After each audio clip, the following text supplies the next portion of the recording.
Hello, my name is Rebecca Ferretti and I present the Indie Show on 107.3 Stafford FM.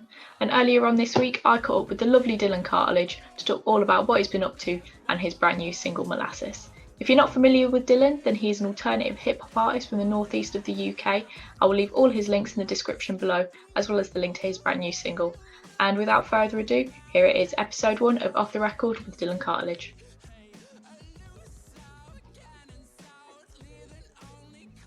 Hi.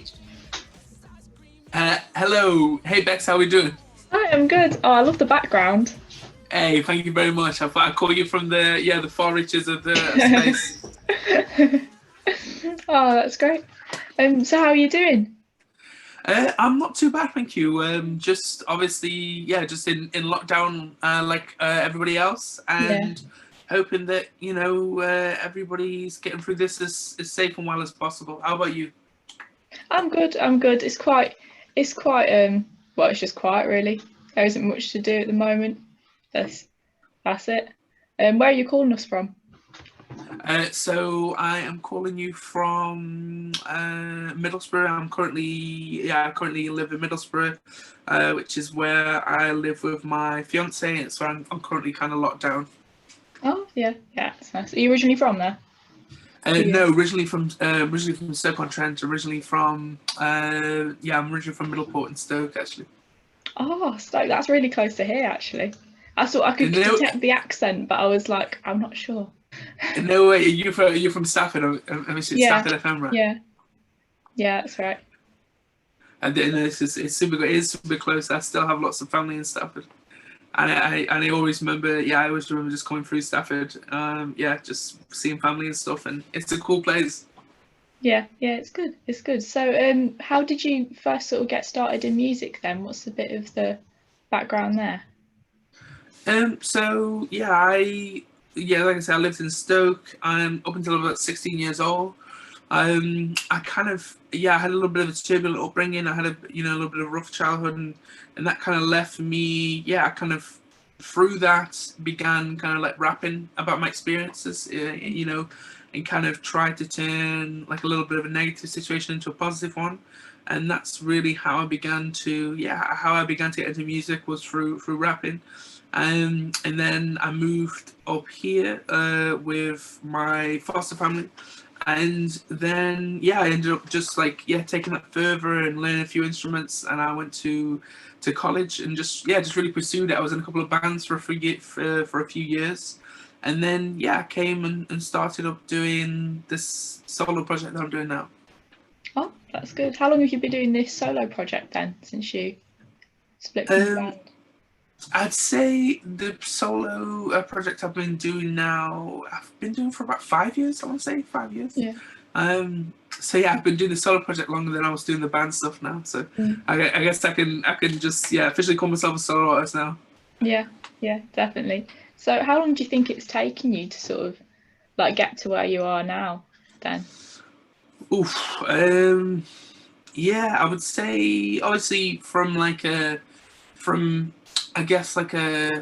from a working perspective, I've been doing it full time for about 4 or 5 years. And obviously before then, obviously the band stuff and whatnot, I'd say it's taken me around about 10 years in terms of going from being in like a part-time band and kind of doing it as a hobby and eventually transitioning to doing it full time. But like I say, when I was younger, and I kind of made a decision to try and do something positive and to try and make a statement, about my experiences and kind of my relationship with music. I have, hoped that I could be in a position where I can kind of bring that, dream into fruition and make a body of work about that stuff, since I was a kid. So I've probably been doing that for more probably more like 13, 14 years. But yes, something around that time, I would say. Yeah. And listening to your music, there seems to be someone asked me to describe your sound, and I was like, well, it's so many sort of genres.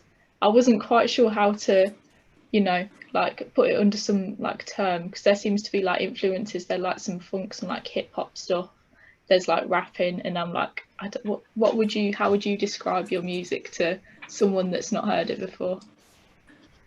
Yeah, well, I guess, we live in an age now whereby, it's far more likely that you're gonna be hearing an artist like, Oliver Tree or Gus Dapperton Oh or, yeah, I love Remy him. Wolf and those artists. And I guess artists today, people kind of I guess in our generation is kind of like, there's just far more mix. It's kind of like our parents were maybe more in kind of like one tribe where like, oh, I like classic rock, dad rock or whatever, I like this, I like that, I kind of like this. But I think that now, because everybody's exposure to all different cultures and stuff is so like, yeah, just so easily accessible, and everybody's so much more influenced by culture and music all over the world, that like, I think music is in genre is far becoming a term that gets used less and less, and it gets harder to use. It seems Yeah. like it's becoming like a bit of an outdated term. But if I had to kind of categorize or whatever, I would say I put it under the alternative hip hop umbrella. Like I'd say, Yeah. I'm a rapper, and my hip hop is my bread and butter. But I have, lots of love for, soul, gospel, blues, just a mix of stuff. And I think it just, yeah, hopefully just kind of encapsulates kind of the kind of weird cookie black guy I am, really, I think. Yeah, so you mentioned like influences and stuff there. Who would you say has had the most sort of influence over the songs you're creating now? I'd say my biggest influence is probably Kid Cudi, and not necessarily from a musical standpoint, more just that, Kid Cudi was the first artist, and it had a profound effect on me, but was the first artist that I heard, when I wasn't necessarily having a great time, and I felt like his music really resonated with me, and connected with me in a way. And I kind of feel like, everybody's relationship with music is kind of subjective, and everybody has their own thing, but it's natural because, with the highs and lows in life or whatever, I think there's certain, songs that people attribute to certain, phases in their life, sometimes good things, sometimes bad things, good memories, bad memories, and I think that music really has the power to really be a real special and kind of deep thing for a lot of people. And yeah, Kid Cudi's music was the first example of music that I heard as like a hip hop artist, that like it was, on the radio at that time at least, was far more about his struggles and his demons, and how he wasn't having the greatest time, and that was okay, and that he seemed to wonder in his music if other people felt the same way. And it was a far cry from 50 Cent in the Club, even though I love that very much so as well. It kind of like, I found that harder to relate to. Like I wanted to be 50 Cent in the Club, but I think I'm more related to Kid Cudi, I think. That's really interesting, yeah. So talking about like your musical process and stuff like that.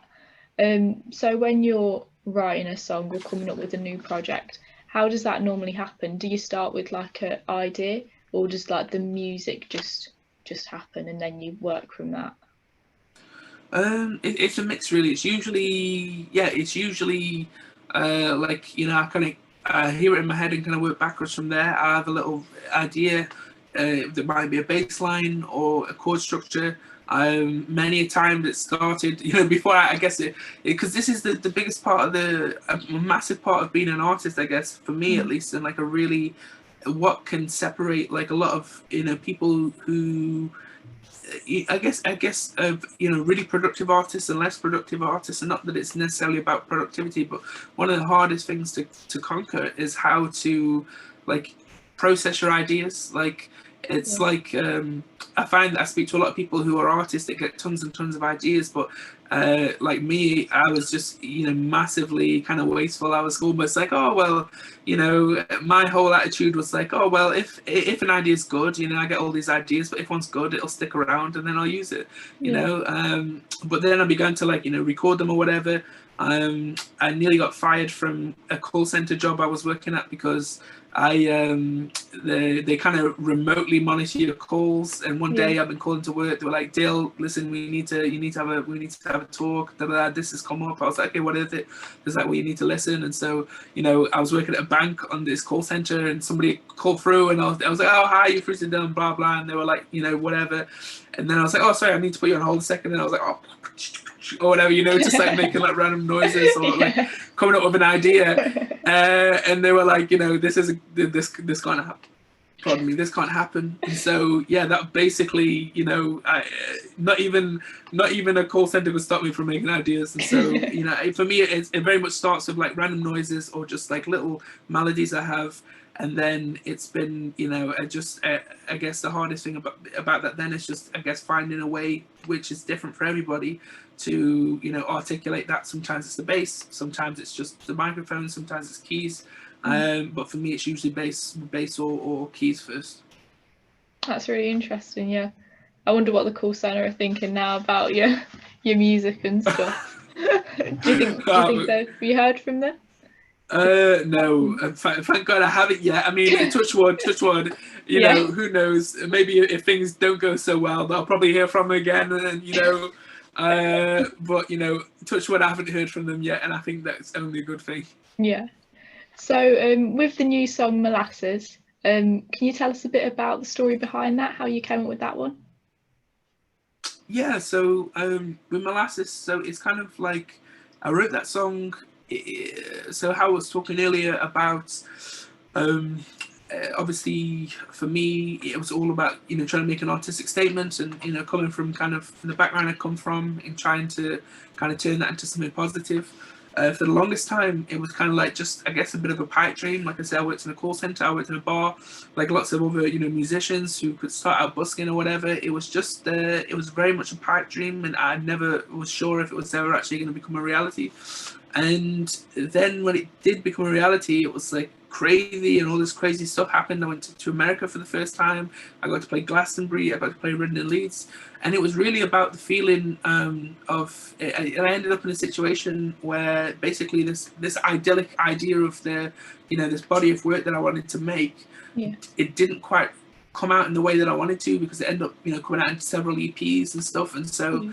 And I ended up, when I was, coming towards like releasing a larger body of work, being in a situation whereby, it wasn't going to work out that way, because 2 or 3 years had passed since I'd had this, collection of music, and it was a little bit fragmented. There was old stuff, there was new stuff. It was just a little bit eclectic and didn't really have a focus. But my whole thing was having this focus, and I really just at that point I had this kind of like this. I guess a little bit of a dissonance and a bit of conflict around the idea of like what I was expecting of myself and how I felt, and I guess it was really just I guess it's really like everybody probably experiences it, whereby when you're the most confident, ambitious, kind of dreaming version of yourself, you lay out all sorts of plans, you say I'm going to do this, I'm going to do this, da da da da, and then sometimes you find yourself, the kind of energy plug gets pulled from you, sometimes at probably the most inconvenient times.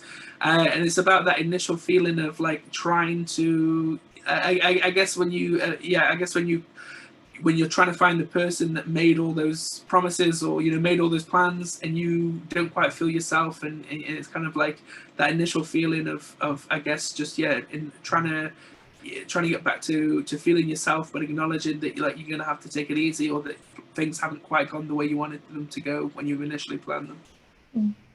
That's really interesting. So over the last year and that, how has the past year sort of affected the music that you create now as to the music that you made before? Do you think there's been much effect there?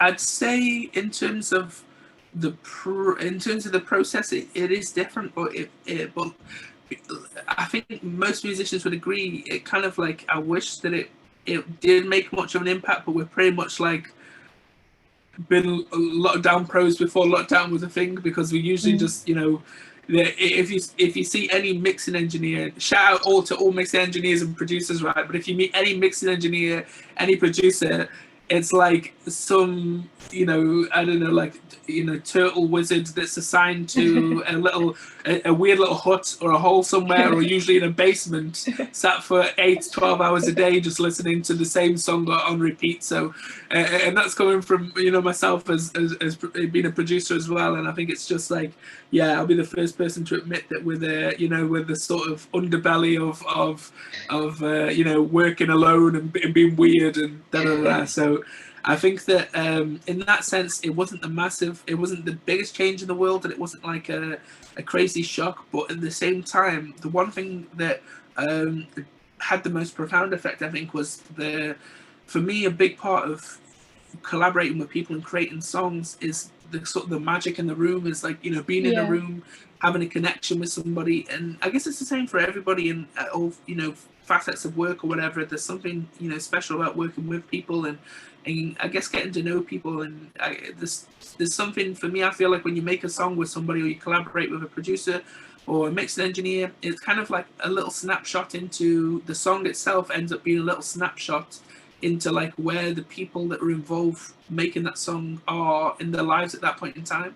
Yeah. And they're kind of like, you're never kind of in the exact same place ever again. So it's interesting. But doing it over Zoom, I've basically written a whole album over Zoom.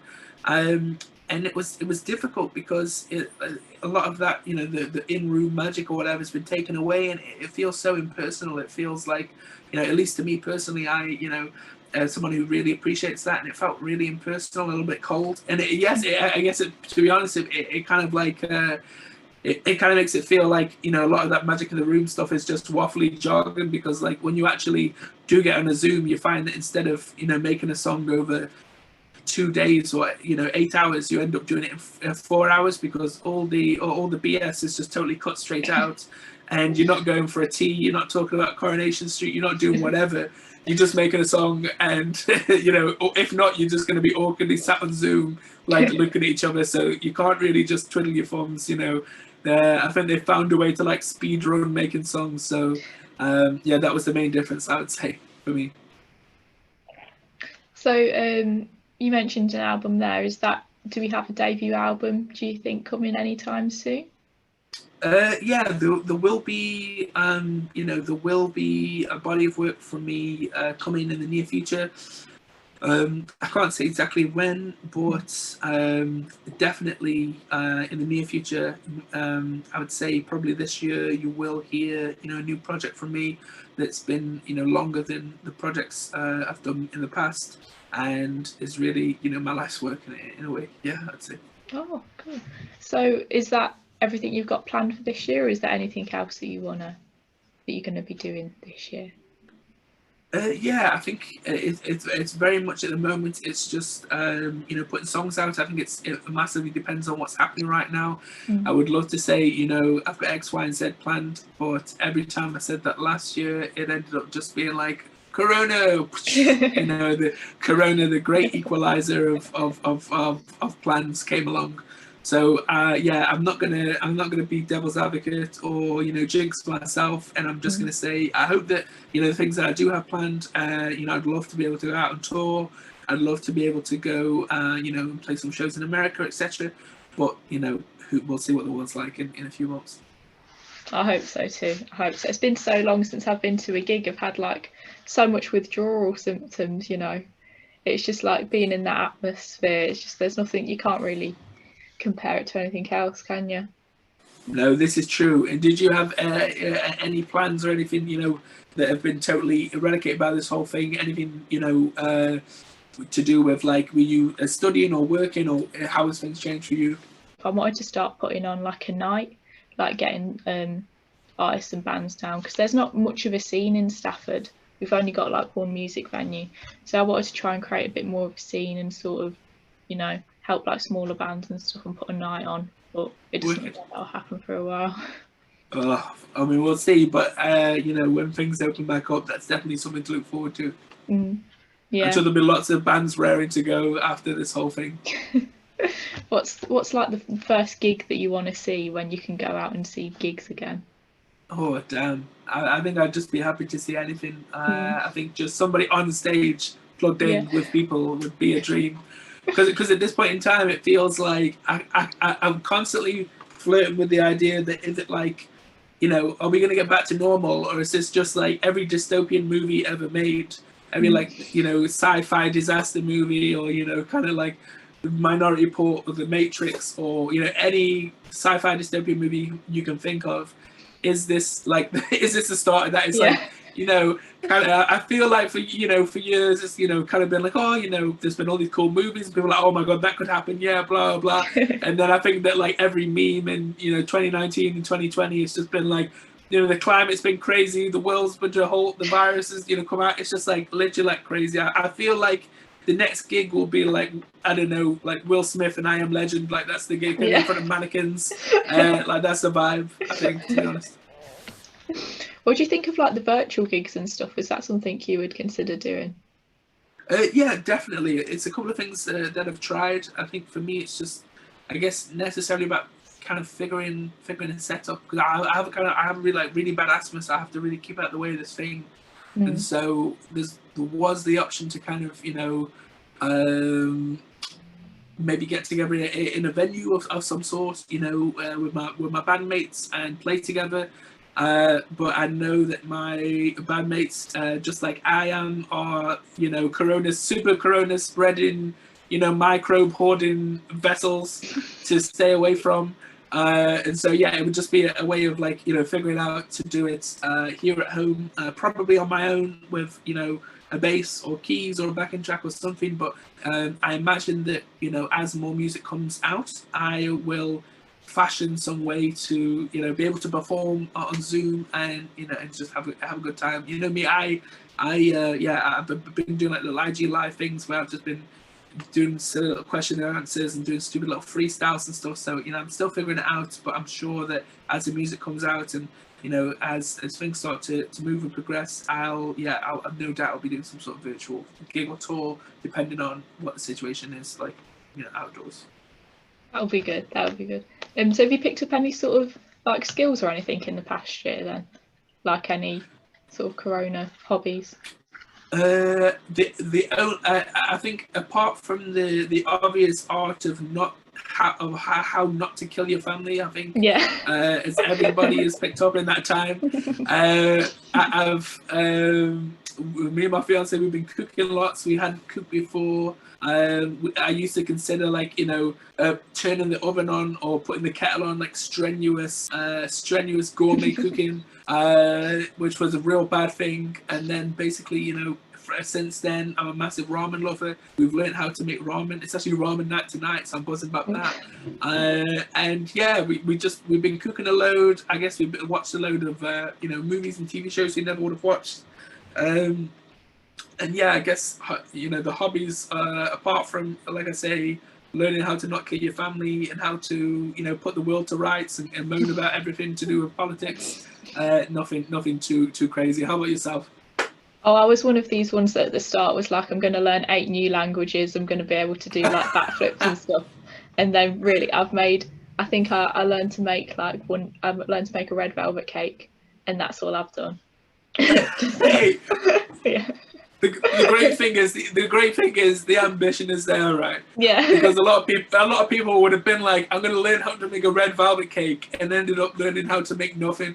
So the fact that you started off like, I'm going to be a polyglot, I'm going to travel the world, I'm going to do that, and ended up with the red velvet cake. I mean, they do say aim for the stars and you'll get somewhere close. So I think that that's definitely a good move. Okay, so I've got a bit of a quick fire kind of round for you now. So favourite venue to play? Favourite venues to play, definitely the Sugar Mill in Stoke. I'm a big fan of Sugar Mill in Stoke. Love the Sugar Mill. I really like, there's a venue in London called the Village Underground that I really like. There is a venue in Bristol called the Thekla, which is a ship, which is really cool. And then there's some really cool venues in Cardiff as well that I like. Okay. Most embarrassing thing to happen to you on stage? There's usually something new every gig, but I would say the most embarrassing thing, I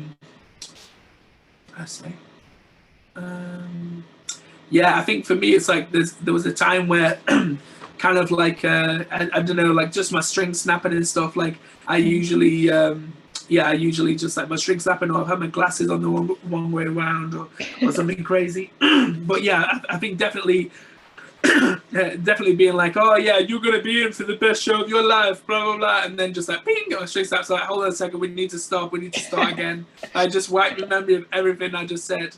But yeah, I would say my string snapping is embarrassing for me. First album you bought?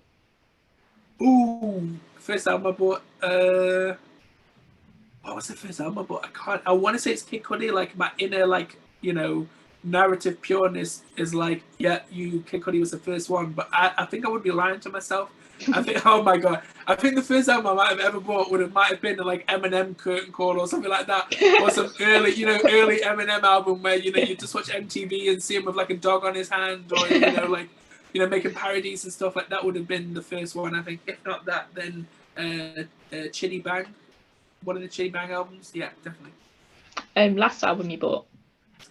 The last album I bought was.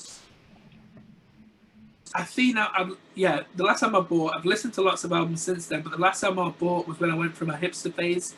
It was probably in my second year of university, where like your mom or dad or usually grandparents buy you a vinyl, a vinyl player, and you're like because you're like, I'm interested in music. They're like, all right, you need a vinyl player. And then I was like, oh yeah, I'm gonna buy all these vinyls and listen to them, and then I bought like. I think I put, it was like stereotypical, like uni album 101 was a Tame Impala album. It was in a speaker. And then I bought Elephant by the White Stripes. And then I basically used them once, and they've been like gathering dust ever since. So I would say those. What is your most played song at the moment? Most played song at the moment. There's a song, yeah, definitely the most played song at the minute. Is no matter how I try to get away from it, I always come back to it. But it has to be. There's a track on Benny's EP, Benny's last EP. That was called "Find an Island." And it's just such a bop, man. It's such a groove, and I really dig the songwriting, the production, and everything. It's just a vibe. So yeah, that or "Photo ID" by Remy Wolf, because it sounds like a Michael Jackson song. It's crazy. Oh, cool. I've not heard of those, so I'll have to go and listen to them after this. Yes, definitely. Who's an artist that you'd most like to work with? Oof. Definitely, I'm a big fan of Cage the Elephant. I mean, I would love to work with them. I know the lead singer, Matt Schultz. He's somebody who suffers from schizophrenia, and it's something that really gives the songwriting and the music like such an interesting like vulnerability aspect to it. It feels really vulnerable but really hopeful at the same time. And I'd like to think has some parallels to, I guess, what I'm trying to do with with my music and stuff. So I really would like to work with Cage the Elephant, I think. If you could play a character in a movie, who would you be? Ooh, this is a good one. My instincts would tell me to some kind of horror movie, because I'm crazy about horror films. I've seen like over 1,000 horror films, and I'm just like crazy about them. But to be honest, it would have to be either one of two characters, because I feel like it's really me. Like at the core, they are me. They're like characters written about my life, and it would either be I forget his name, but Jonah Hill's character in Superbad. Yeah, or it would be Craig Robinson, like the black dude with the afro from Hot Tub Time Machine. Like, so it would basically be some type of comic relief character that's got a kind of afro, probably carrying a little bit too much weight. Is like the most lovable character. Where is your favourite place in the world? Ooh, I don't think I've found it yet. But yeah, I would have to say. It's probably, and I'm not saying, keep calm and carry on, or, that kind of vibe. Like, but I have this one spot, like in Redcar, where I'm kind of from. I'm from Stoke, but I consider Redcar to be a second hometown. And there's this one spot where I live just around the corner from my house, which is on the seafront, and there's this little, there's like a beach, and there's a little bench that overlooks the beach. And I used to go there when I was 16. Just after I left school, it felt like Eminem's transition from like goofy parody rap to like hardcore depressive kind of rap, and I would go and take my Leavers hoodie that I wore that had all the names on the back, and I'd sit on the seafront and write lyrics all depressed, and yeah, I think that was like proper moody. I think that was really like one of my favorite spots to be at, even still now. What was the first gig that you went to? Ooh, the first gig I ever went to will have been.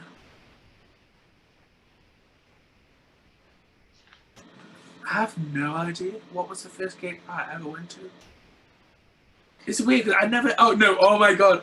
Okay, the first gig I ever went to was N-dubz. As crazy as that is, Oh I'm wow. sure it was N-dubz, right? It was literally N-dubz, and me and my friend. It was like somebody who I barely hung around with. I think we went there once, but I think that we just loved N-dubz so much that we came together from the other side of the school, the other side of the cliques. It's sort of like a dirty little secret we didn't tell anybody, and we just like low key, like infrared. Do you want to buy like N-dubz tickets? And we turned up, and we had the time of our lives in secret. And basically, I think he managed to get his sock signed or something crazy. Oh wow. By Dappy, which was at that point in our lives was like the crowning achievement of everything that was great about life. And then that now to me, I'm just glad that I didn't get my sock signed because I feel like I couldn't live with myself if that happened. But it was fun at the time. What was the last gig that you went to? The last gig I went to was Cage the Elephant in Leeds. Holly, my fiance, got me tickets to go for my birthday, and it was in February. And the tickets ended up being for the gig in February of like February 2019. I think just before all this stuff happened. I went to LA just before all this stuff happened in January, and then in February I'm pretty sure I went to see Cage the Elephant, and it literally was the best gig I've ever been to, and that was amazing. Oh wow. What was your first job? My first job was. Yeah, my first job actually was I worked in because I'm a massive football fan and I'm a massive Man City fan, and I ended up having my dream job of working in the Man City store and being surrounded by Man City fans, like serving Man City fans, and I was like printing the shirts and everything, and that was like my dream. It still is my favorite job. It's definitely more. It's definitely more. I think it's more favourable than being a musician, which is really my dream job. I really had a fun time. I was 16. I was 18. I went to university. I got a job working in the Man City shop, and yeah, I remember that was just a great time all around. What was your best birthday? Damn. You know what? The craziest thing, I think the best birthday that I ever had was last year in lockdown. Yeah. In the craziest sense, because I think that every other birthday I had was just me like being sloshed somewhere, like, you know, after like going to a pub and like probably having like 25 pints or something crazy and like crawling to the next place, and then like, you know, I don't know, being sick was like the crowning achievement, like, way, you've reached the top. You know, you've hit the mark. You've thrown up. You're having the best time. You're being sick, and I think that actually just being inside with my family, and I just had the freaking best time. I made ramen. You know, I got a present that I never expected to get. I think the most revolutionary present was I like to watch loads of movies or anime on my phone when I'm in bed at night, and so I'm like turned over and I'm holding my phone like this. But Holly managed to find me like an arm that I could attach to the side of the bed frame that like bends over with a clip, so I can just clip my phone into it. It's literally life changing. So I'm literally like I don't know. I feel like I'm like Mr. Krabs or something, like a granddad Mr. Krabs. I feel like I now have this little like hairnet thing that I wear, and a sleep mask that says Tranquil AF, and this little arm that plays all my anime. So I just literally feel like I'm a changed person. Like I used to enjoy, like, you know, going to Dublin and seeing how many times I can like trash my liver over and over. And then I had the best time making ramen and watching anime in bed. So yeah, that's me now. All right. What's your favourite film? Okay, favourite film. I'd have to say like horrors aside, because like I love horror too much to like. That's a question in and itself. But I feel like my favourite film has to be either Oldboy or Parasite. I think one of those two, both South Korean movies that I love. And if you haven't seen them, you should watch them because they're great. I haven't seen it. Are they on Netflix? I think Parasite is on. Parasite is on. It might be on Prime now, or it might be on Netflix. I'm not sure, but it is on one of them. But that's basically the movie that beat Joker to the Oscar, and there was all this hoo-ha about it because it was the first. It was the first non-English speaking film to win an Oscar. And everybody was in uproar, like America, like why is a foreign language film winning the Oscar? But it's great. You have to see it. I'd say it's on Prime or Netflix, but yeah, I love that film. I'll check that out. And finally, what do you want to achieve this year, aside from music? Well, I would like to learn 8 different languages. I would like to make a red velvet cake. No. I think that this year I would like to. I think, to be honest, like all that anybody can ask for right now. I think I'd seen it somewhere on some cringy meme quote, somewhere on the internet that was kind of like, like a healthy man has a million wishes, but a sick man has one wish. And I think that, to be honest, I just hope that, me and my family and kind of like, everybody that I know kind of gets through this thing as safe as possible. I think every other sort of like, ambition of mine or dream or whatever is on hold until we kind of get through this thing, because right now it just feels like anybody can be taken at any moment with this illness, and that is scary. And I think that, I just hope that, I hope that everybody's safe and well and gets through this thing as quick as possible. That just the anime studios keep the anime coming in lockdown, because that is like water in the desert right now, I'd say. Cool. So also, is there a song you want to request for on the show?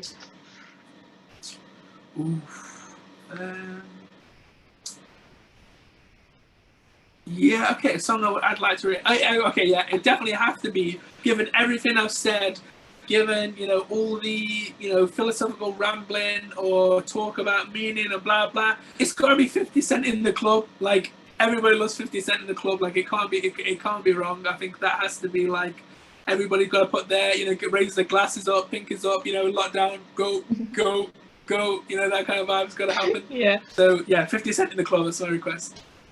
Thanks very much. I'll get that on for you. And okay, that's all the questions I've got. If people want to, hear more from you and that, where can they find you? Okay, so if you want to hear more from me, plug, they can find me at Dylan Cartlidge Music on YouTube, Instagram, TikTok, Twitter, Facebook, and pretty much anything else. You'll find me anywhere. I'm kind of like, I don't know, I'm kind of like green mold and like not the good kind, just like, where you least expect me, that's where I am. Alright, that's great. Thanks so much for talking to me. Thanks for coming on. It's been a pleasure.